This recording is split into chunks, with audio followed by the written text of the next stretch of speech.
Welcome to StonerCast, your official deep dive into Columbus Clingstones baseball. As the AA affiliate of the Atlanta Braves, the Clingstones are building the future of baseball in the A, and we're here to bring you closer to it all. Get the inside look at what makes this team and this community so special. This is StonerCast. Here's your hosts, Ricky and Dave.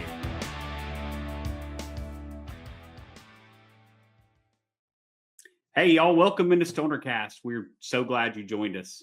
Dave, this is episode 17. Can you believe it? I can't believe it, man. We've made it to 17 episodes, and we've got a lot more in store for you guys, and can't wait to get everything rolled out for 2026. Right. Huge plans for the kickoff of season 2, which will start just before the Clingstones take the field in 2026. So really, really excited about that. I'm so rude. I didn't even introduce you, Dave. My good friend, my pal, the nicest man in Pell City, Alabama, the one and only Dave Norris. Dave, how was your Christmas? Man, it was great. I enjoyed it. It's been a lot of good time with my daughter, and went and did a little bit of shopping with her, and just had a good old time together with her and my grandkitty Olive and my dog Kilo, and had to keep them separated, of course, but hey, it's always a good time spending some time with Pamela. Awesome. We had a great one here, just kind of relaxing. I have to actually go back to the office tomorrow. I'm kind of okay with that, kind of ready to go back. But the break has been nice. But enough of the small talk, right? We've got a great guest planned today. He was a staple in the Clingstones lineup all season long. He was with the team when they were in Mississippi. And made the move over to Columbus when the Clingstones arrived here in town. So played all over the field. You guys will know the name as soon as we announce him. And I'm ecstatic that he's joining us.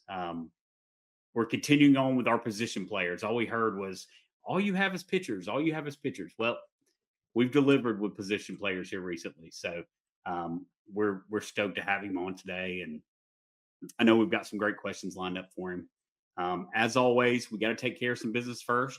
Look down there, mash those buttons, like, subscribe, share, click that bell on YouTube so you get notifications every time a new episode of StonerCast is released. We release on Fridays at 6 a.m. Every now and then we surprise you with an episode on like a Wednesday or Tuesday. So no real set schedule, but Fridays at 6 a.m. you will always have an episode. So, and without further ado, let's bring our guy on. StonerCast Nation, please welcome to StonerCast, Clingstones infielder, shortstop, third baseman, second baseman, played all over the place, Cal Conley. What's up, Cal? How you guys doing? Thank you guys for having me. How's it going, Cal? Good Going seeing you, good. man. Good to see you guys as well. Cal, we are, I hope your Christmas was great as well. Yep. I know yes, you're right in the thick of the off season, so getting ready to go back to work per se for you. Yep. Yourself, you are. Are you spending the off season where? So I've been in Cincinnati. I'm still in Cincinnati right now. I'm actually leaving today to go down to Houston. I'll finish my off season in Houston this year. Awesome. Yeah. Well, we're going to jump right into our questions for you. We've got a few questions. Yes. Take as long as you want to answer. You can answer the questions with short answer, long answer, whatever suits you best. So okay.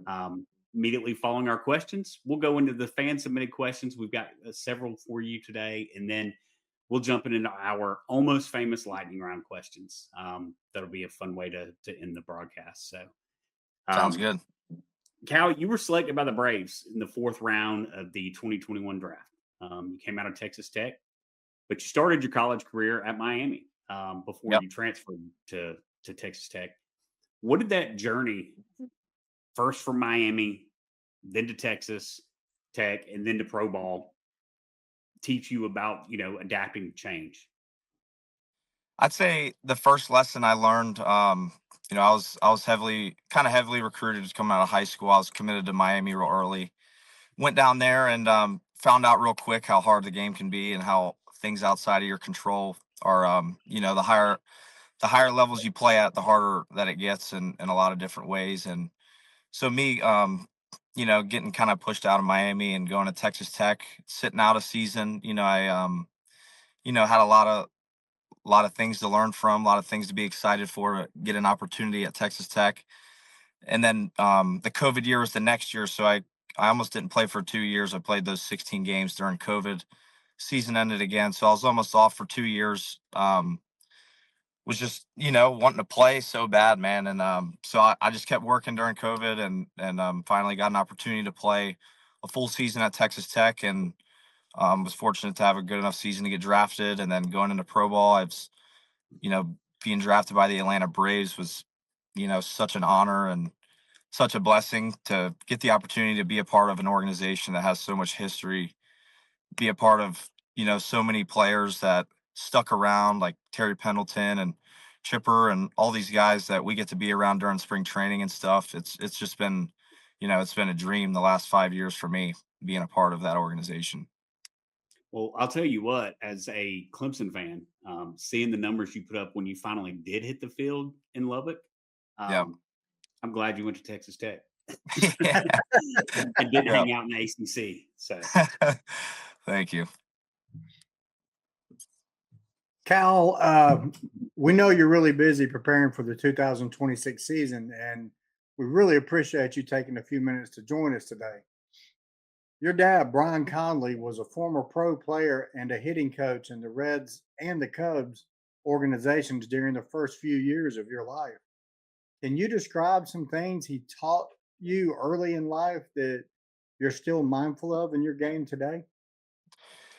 I'd say, there's a lot of things obviously that he taught me that stick with me today, and that we talk about almost daily. And, from the time I was real little, and, he coached our teams growing up since I was 8 years old. And, his biggest thing was playing the game the right way, respecting the game. Um, that also comes with being grateful to play the game every day, get for whatever opportunity that you do have.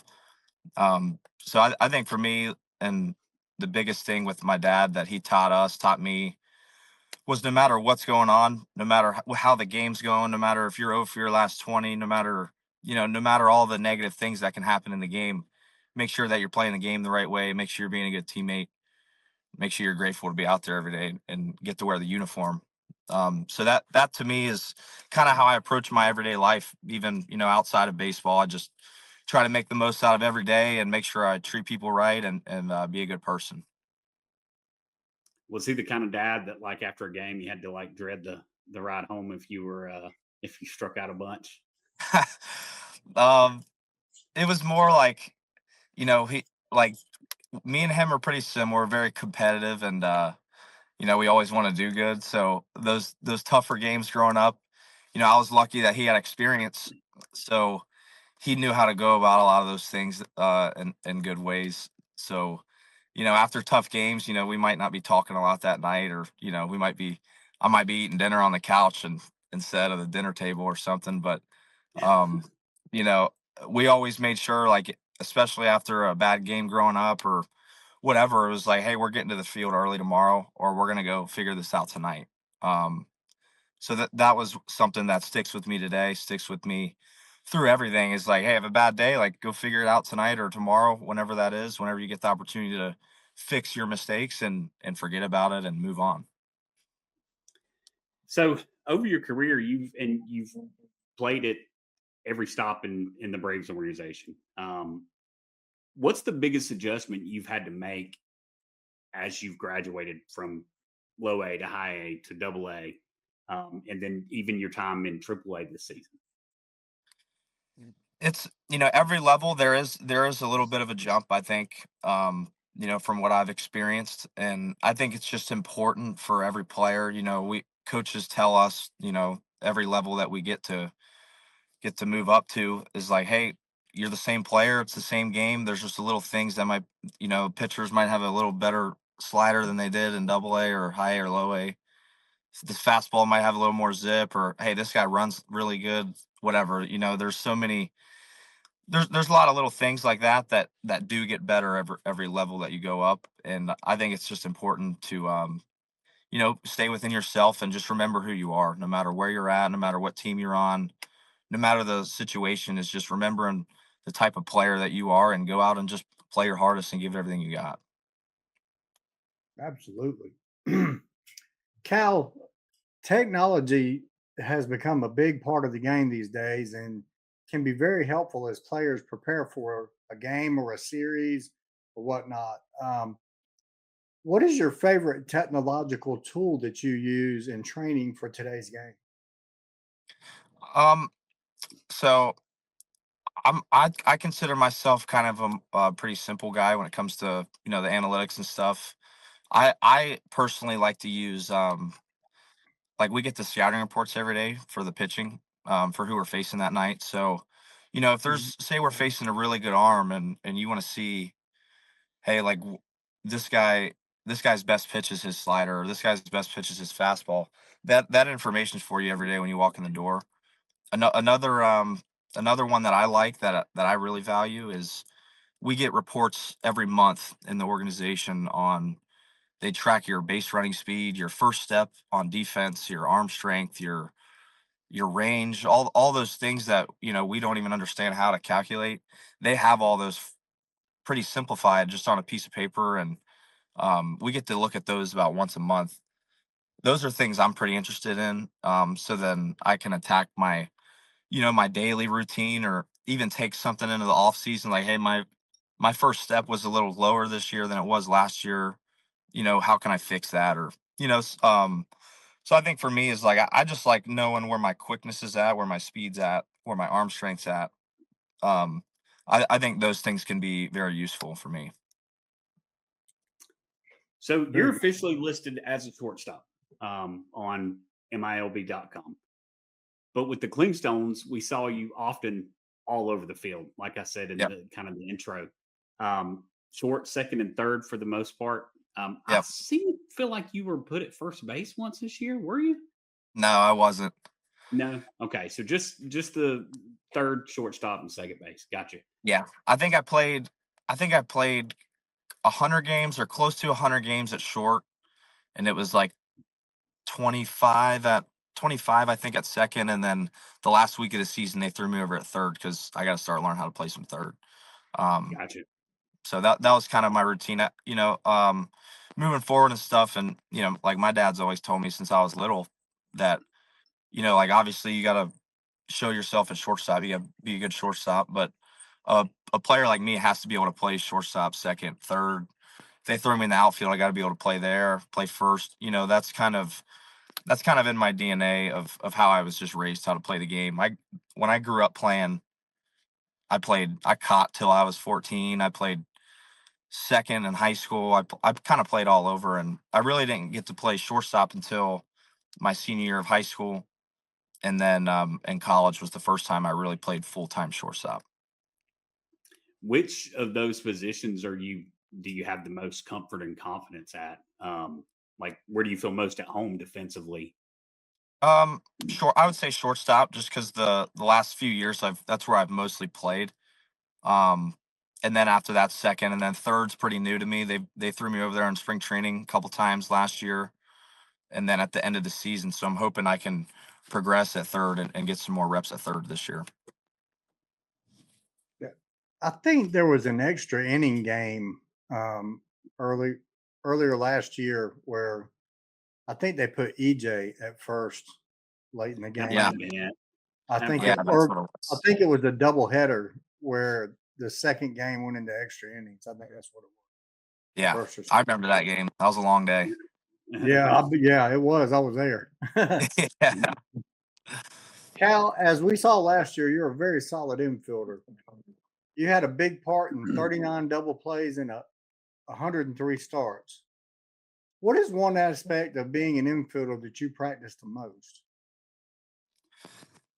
I think in I think the most important thing, and I even tell the little guys this when I come home and work with some guys, that as simple as it sounds and as dumb as it may sound, like the most important thing is catching the ball.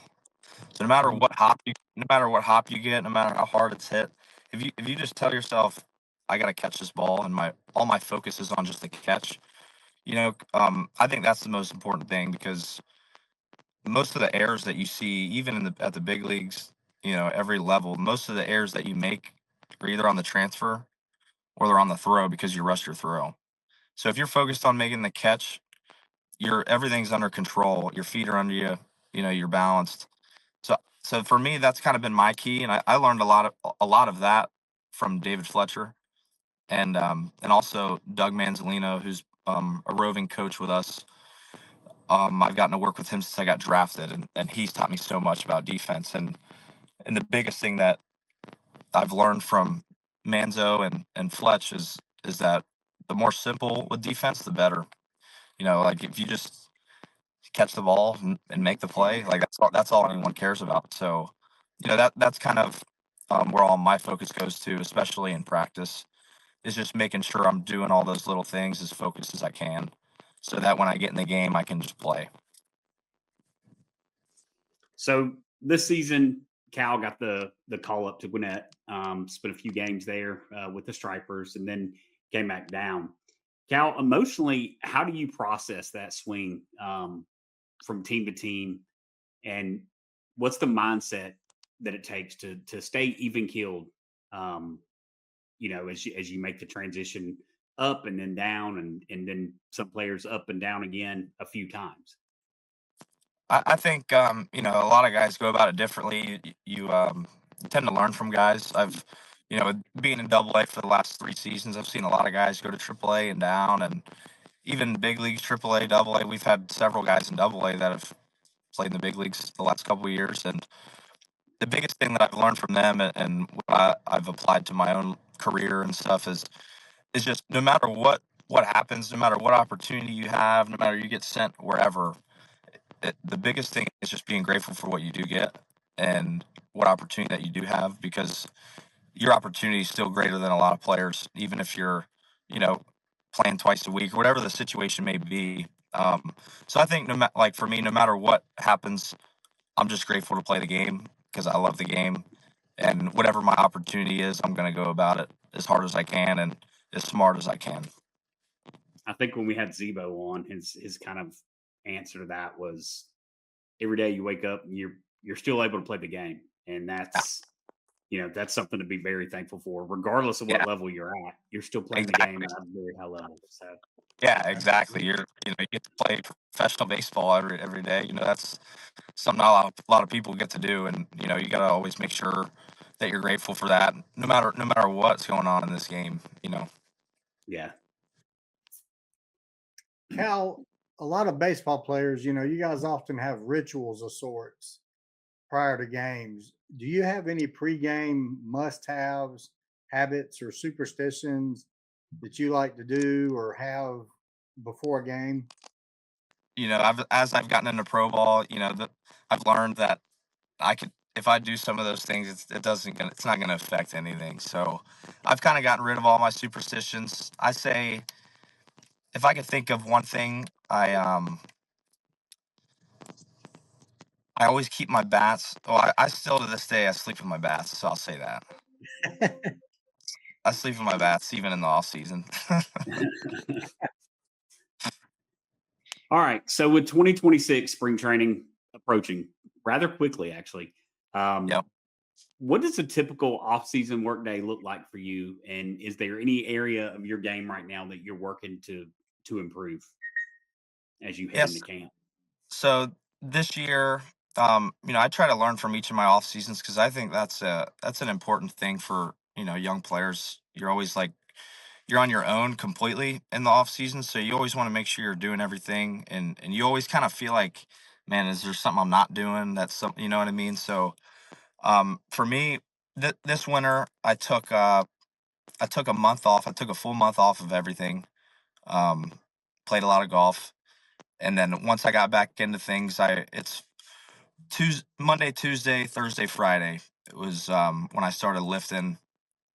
So for a couple weeks, I just lifted, and then I started getting into baseball stuff more in December, and then now it's every day. So wake up, you know, like when I go to Houston, I'll wake up about 7:30, get to the field at 9 o'clock, and then do my hitting, fielding, throwing, and then get a full lift in, and then that's kind of it. But that's at this point in the off season, it's 7 days a week. It's every day of the week is just making sure you're getting your body going, because when we get into spring training, it's it's full go, and you might be thrown right into the fire. I've had years where it felt like I showed up to spring training and I blinked and I was in an at bat in a major league spring training game.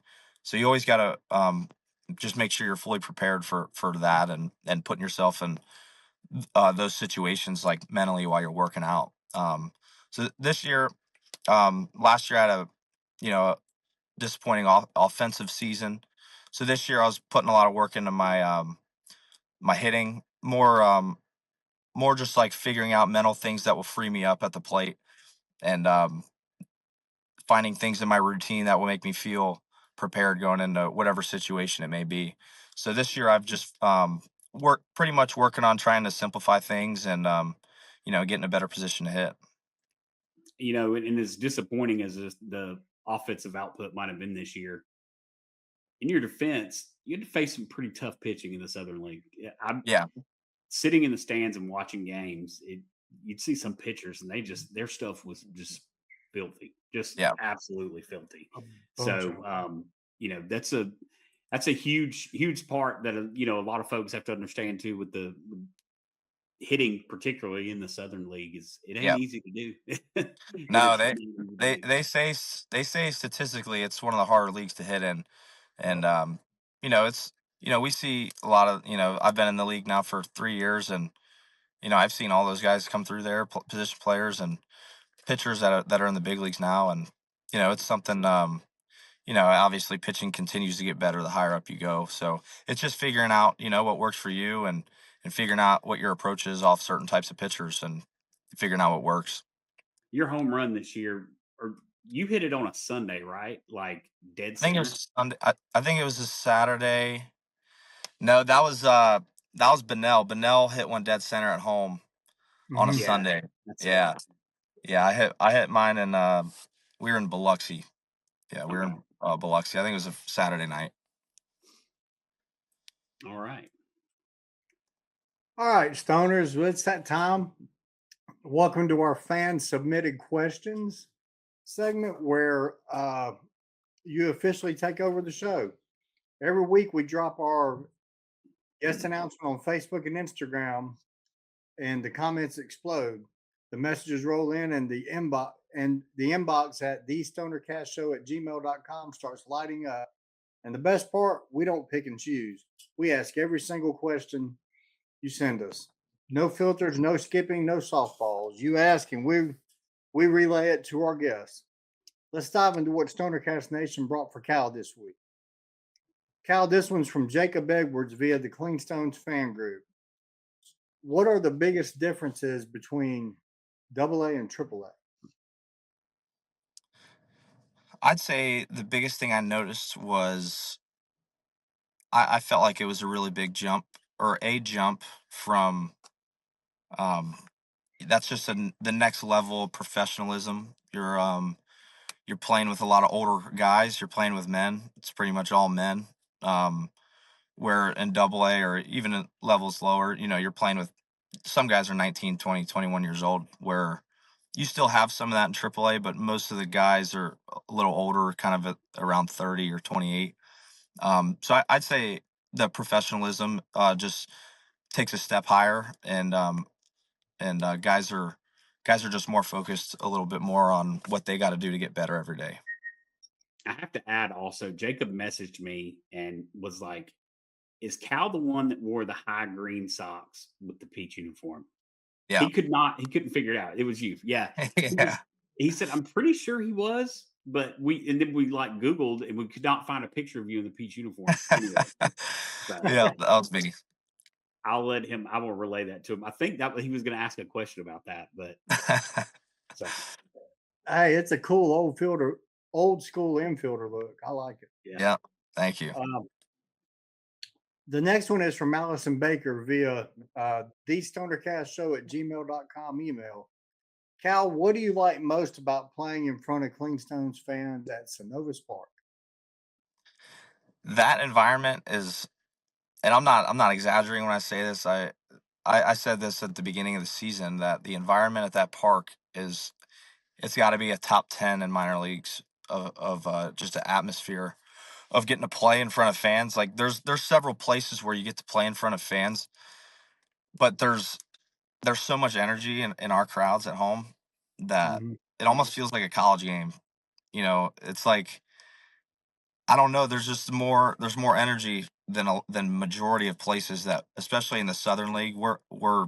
I think we're the best in the Southern League when it comes to fans and the stadium and surface level, all that stuff. But I think from what I've experienced in minor league baseball, this place is definitely one of the coolest places to play.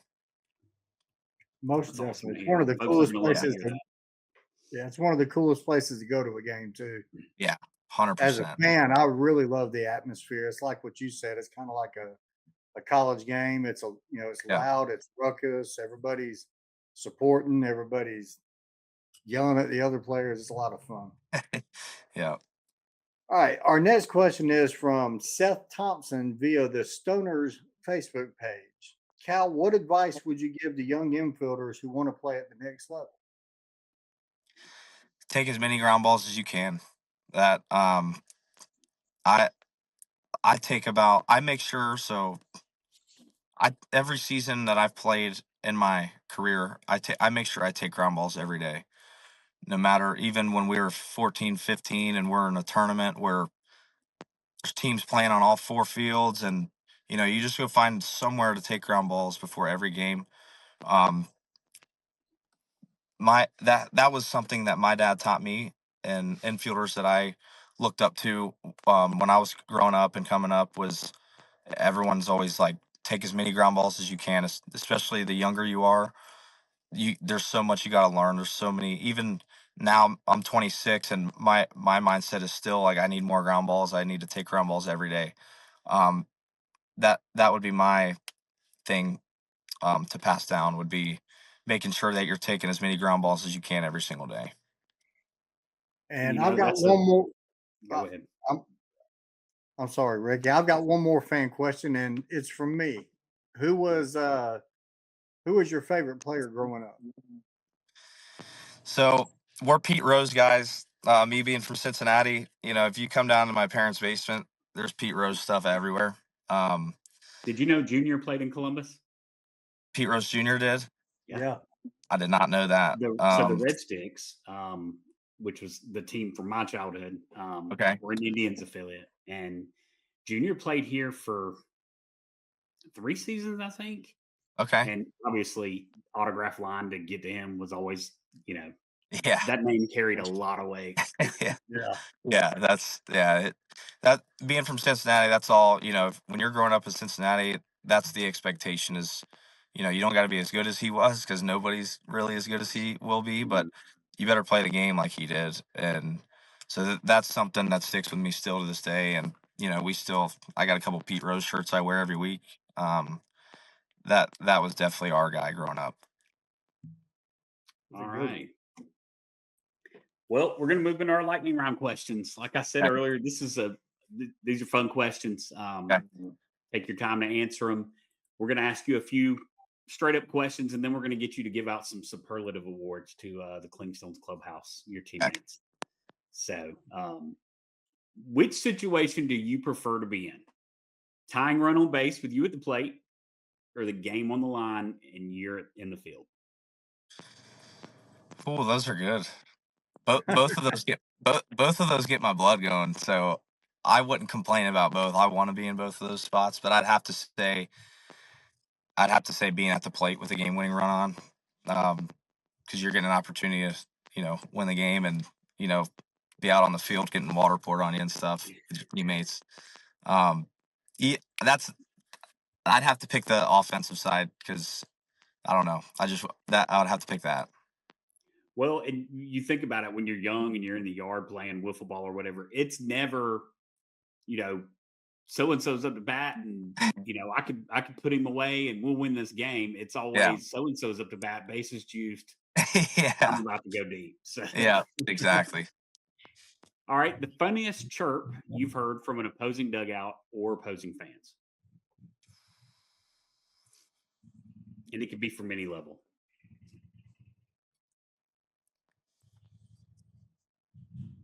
Um, I'd say the two places that stick out to me was so in college we're playing at Globe Life, the Ranger Stadium. We're playing against Arkansas, and I was playing third opening night, and they had the third base dugout, so all their fans were there. You know how insane the Arkansas fans are. I just kept getting short jokes. I got short jokes for 9 innings straight, and I'll never forget it because it was such a good game too, and we all played good. It was a high scoring game, um, and we were back and forth the whole game, and it was just constant. Every time I'm hitting, every time I'm in the field, I was getting every short joke you could hear. And then in Fayetteville, North Carolina, I got that was in low A. I the fans are real close. They're kind of like Columbus. Fans are kind of on top of you. It feels like, and I swung at a slider that bounced, and for whatever reason, there was a group of guys behind the plate, and they didn't let that go for the whole weekend. They were there the whole weekend, and they couldn't let. I don't know. Those are the two worst I've ever been chirped. To where I felt like I was literally getting yelled at the whole game. So that stuff's always fun too. It's fun to, if you're getting chirped like that, you're usually you're doing something right. That's And right. just so you know, Clingstones fans, he's relaying these stories from several years ago. They're things he remembers. You have the power to get in some of these guys' heads, the opponents. And, when they come to town, let them have it. Yeah, Let them have it. definitely. Hey, look, you'll hear me and Ricky chirp from section 205. And, we keep it clean. We don't get personal with people. We make it funny, Yeah, something that they might get laughed at, just anything to slightly distract them, yeah. But, Clingstones fans, feel free to jump in and, just say something funny, try to get in their head a little bit. All right. Favorite moment in front of the home crowd so far? I bet I The know what he's team. going to say, Dave. I'm trying to think. So I really loved. I'd say like this has to be a top 2 or 3 moment on the season. This might have been my favorite. Was when Quintero hit that grand slam. I knew it. That that was just a cool. I don't know. There was so much energy behind that, and there was all of us in the clubhouse, like we all love Quintero. Like it was a cool moment for everybody, and we got to celebrate that together, and like it felt like because of how loud the stadium was and how engaged the fans were, it felt like we were celebrating with everybody. You know what I mean? So Yeah. that was a cool night. That was a really cool night. Oh, I'm going to go off script here because I've got to know what your answer is. Working yours, almost home run cycle night, fair or foul? I got that ball being fair. Yeah. it was fair. I was there. Yeah. It was. Everybody has it fair, but I had the there's view one down umpire. the third base line. That was a fair ball. Yeah, that All ball's the way. fair. That wasn't even close. All right. Your in season off day routine. In season off day routine. So it's either. I mean, it depends. Some days I usually don't do much on the off day. I usually we'll go play a round of golf every now and then on the off day. Um, as a team, we'll try to get a golf outing together where we got 24 guys going out together. We'll do that on Mondays sometimes. Sometimes we'll go to the pool and have we'll grill out and hang out together and watch whatever's on. And I'd say that I think it's important. I think Monday too can be a good day to catch up on sleep if you didn't sleep good during the week before. But I also think it's that's a good day to hang out with your teammates. I think I'm a big I like to get the team together and make sure that everybody's on the same page together and we all getting along. So I think it's important to be with your teammates on off day, whether you're going to Walmart together or whatever it is. You know what I mean? Off script again. I got to know who's the biggest golf course trash talker. Oh, let me see. It's probably I throw Zabrowski. Zabrowski's probably the first guy that comes to mind. I figured that. Yeah, he's got a mouth on him. Yeah, I'll go with that. I'll go with Z. Z wins that Something one. just tells me he can drive the ball just Oh man. for years. Yeah, Yeah, he hits the ball a long way. that's his bat behind me. He gave me a bat this year. Nice. We both, Dave and I, both became pretty close with Zebo's parents over the Nice. season. They were our second episode of StonerCast, and they Nice. gave a really good episode That's from awesome. the parents' perspective, which is not something you hear a lot about. No, So, not at all. That's a good idea. You guys did that. yeah, they were very gracious and generous with their time and gave us just great stuff. And it Zebo's dad like opened the door on Adam. Like, he's not this all quiet, kind of laid back guy that you see. He's like, oh, what did he say, Dave? He had like a temper. Something I can't. No, he was a I can't hothead, is remember what he said exactly. for years. Hothead. Yeah, Yeah, he's got some fire. Z's got some fire in him that people don't know about. yeah, he's like the nicest guy in the world when you meet him. I'm like, wow, man, that's like a really nice guy. And then I hear other players are like, man, he gets fired up and all this other stuff. Yeah, That's Z's part of being a awesome, redhead, dude. though. Yeah. All right, so it's time to give out some superlative awards. Senior style superlatives, like in the yearbook every year. Okay. Quiet assassin. Who was the quiet assassin? Oh, I think the quiet assassin is first guy that comes to mind is Brett Sears. Brett Sears he comes off as pretty quiet and kind of standoffish, but if you hang out with him and stuff, he's got some sneaky one-liners. He's that guy. He's the silent assassin. We had him on also. It was a great episode. He had been Yes. out all day putting up deer stands. Came in to do the interview with us, and he gave a really good interview. So Yeah, Brett's awesome, dude. all right. Most likely to argue a call he 100% knows is wrong. Zebo, 100%. Well, he's a catcher. I mean, it's part of his job.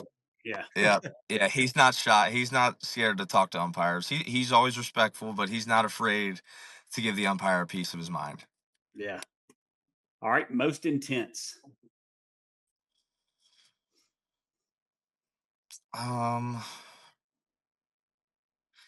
Ian Mejia is real intense. I'd say, yeah, I'll go with Mejia. Mejia's a competitor. He's kind of he's not like a sneaky one-liner guy like Brett, but Ian's like sneaky, really hard competitor, and he pitches with a lot of emotion, even though he doesn't show it. He's and the cool thing about him is he's such a good teammate, and when he's pitching, you feel him really competing against the other team so that we can win the game. It's not like he's out there trying to get his strikeouts or trying to put up numbers. You know what I mean? So I think that's really cool, especially with how good Ian is and how good of a year he had this past season. I'd have to go with Ian on that one. All right. Last one. Teammate you will 100% beat in a 40-yard dash.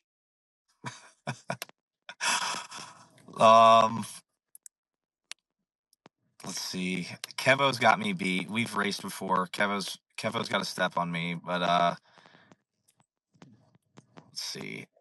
I mean, Workinger, I'm smoking. I could run faster backwards than him, so I'll go with Workinger. And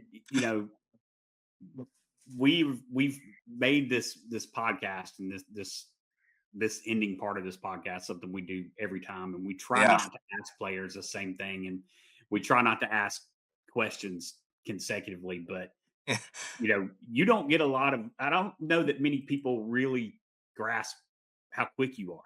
Like, you're quick. I would love to see you, Clohisi, Kevin, maybe EJ racing. Yeah, EJ. He might tell you he's fast, but he's not fast. But Kevo and Pat, definitely those guys have a step on me. Me and Kevin will race, like we run sprints every Tuesday when we come to the field because of the off day and stuff. The Braves make it a thing. Most teams do it where that first day, that Tuesday, we get out and practice, but before all that, we run a couple sprints. So me and Kevo usually race, and he usually beats me. And I don't think I raced Pat, but I'll have to race Pat this spring and see where he's at, because he can fly. That dude Yeah. flies. He can. I remember That when dude's he first came to Columbus. That was one thing I read about him, is that I think he had like the most stolen bases like in the league Rome plays in for that Yeah. the first half of the season or whatever. So I was stoked because there's not a ton of speed on the Clingstones team. no, we were kind of slow this year. Yeah, But so he same thing. Like I noticed, I never played with Pat. I played with him a little bit in spring training, but that was the first thing I noticed with him was like that dude's floating when he's running down the line. Like you don't see too many people running like that. And what did he end up with? 70 bags, 60, 70 bags. I think so. Total somewhere think around so. there. Yeah, I mean Between all for the that's a season. yeah. There's not too many guys getting that many stolen bases. Yeah, that's a lot. He's pretty quick, and I mean, back when I played, I was quick too. And my coach always told me, if you're a fast guy, your goal is to be at top speed in 3 steps. And Yep. I see that every time in Kevin Kilpatrick and Patrick Lissy. Yeah. And you, I mean, I've seen it in you. I mean, you are surprisingly fast for a big guy. You're actually a pretty big guy. You might be a little short, but Yeah. you got a lot of muscle on you, man. You move pretty quick for somebody your size. Thank you. All right, Cal, man, thank you so much for joining us. Is there anything you want to deliver to the fans, to the Columbus fans? I think I think everyone needs to hear how awesome of an atmosphere it was to play in that park this year, and that the players, all of us, the coaches, that we appreciated that more than most people understand. Especially with most of the places that we play in the Southern League, we don't get a lot of fans and stuff. Some of the places we go to, so when we come home, we're always looking forward to coming home. So I would say next year try to make it even. I'm sure it's going to keep getting better every year. So all the players that are going to be returning to Columbus, we're all going to be really excited to get to play in front of those fans every day. Awesome. So the move from Mississippi was definitely worth it. Yeah. Yeah. I forget, Dave, do you remember who it was that we had on that said that they talked about the drive to the field in Pearl? Yeah. Who was that? It was one of the last 2 people we interviewed, and I can't remember who. Well, it wasn't EJ or Kevin. I don't think either of them played in Mississippi. No, they didn't get to Mississippi. Who was it? I'd have to go through my files. I could figure it out if I look through. Yeah. And see it. Landon. It was Landon. Was it Landon? It may have been Landon. It was either Landon or oh man, who was the guy from Georgia that got picked up by somebody else? He's from that small town my sister lives in. Amos. Amos. Oh, Amos. Yeah. I don't think it was Amos. Amos was in the majors with the Nationals at that point. So, that's right. That's right. Yeah. I'm pretty sure it was Landon. He was like, Yeah. He's a Mississippi native. So yeah, it's an upgrade. I'll tell you that. I figured talking to him, he would be kind of, defending Mississippi a little bit. He was like, no, no, we love Columbus. Yeah. Yep. All right, man. Well, that's it. Thank you so much for joining us again. You've given an amazing interview. You've given some great insight to young fans. You've given some kudos and some props to the Columbus fans that I'm sure they'll all appreciate when they listen. So thank you again. And we can't wait to, hopefully you're not in Columbus. Hopefully you break camp at Gwinnett or even with Atlanta. But if you're back, we can't wait to see you and cheer for you. Well, thank you guys. I thank you guys a lot for having me on today, and I enjoyed the show. All right. StonerCast Nation, Cal Conley. Thanks, Cal. Yep. See you guys. Cal.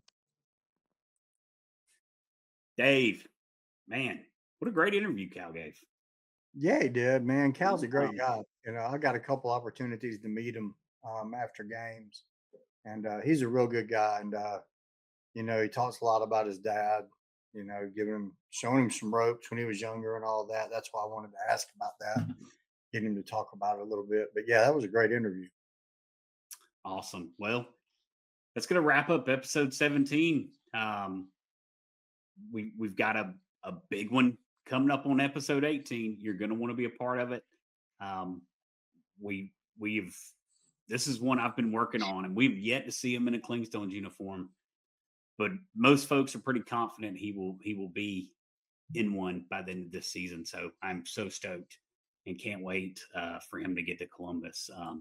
We're not going to announce it just quite yet, but check our social media in the coming weeks, or actually when this episode debuts, check our social medias in the next week, and you'll see who we're talking about. So that's going to wrap it up for episode 17. Dave, as always, thanks for coming with the questions, brother.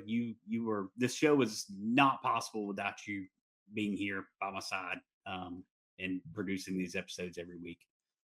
Man, I appreciate you letting me be a part of it. I really enjoy it, and look forward to every one of them. And the lady behind the scenes is actually behind the scenes today. Our producer, our show manager, editor, Ricky Z. We want to thank her. Follow her on Instagram at RickyZ_social. She does this kind of stuff for, this. She can earn a living this way. Y'all hit her up. She can help you with social media content, podcast production, editing, show managing, all that stuff. So we thank her again for always making sure that we look our best, our very best. Yes, we appreciate you very much, Ricky Z. All right, y'all. That's it for episode 17. We're going to end it like we always do. Go Stones. Go Stones. Thanks for tuning in to StonerCast, your inside look into Columbus Clingstones baseball. Please like, subscribe, and share to stay connected as we bring you closer to the Stones.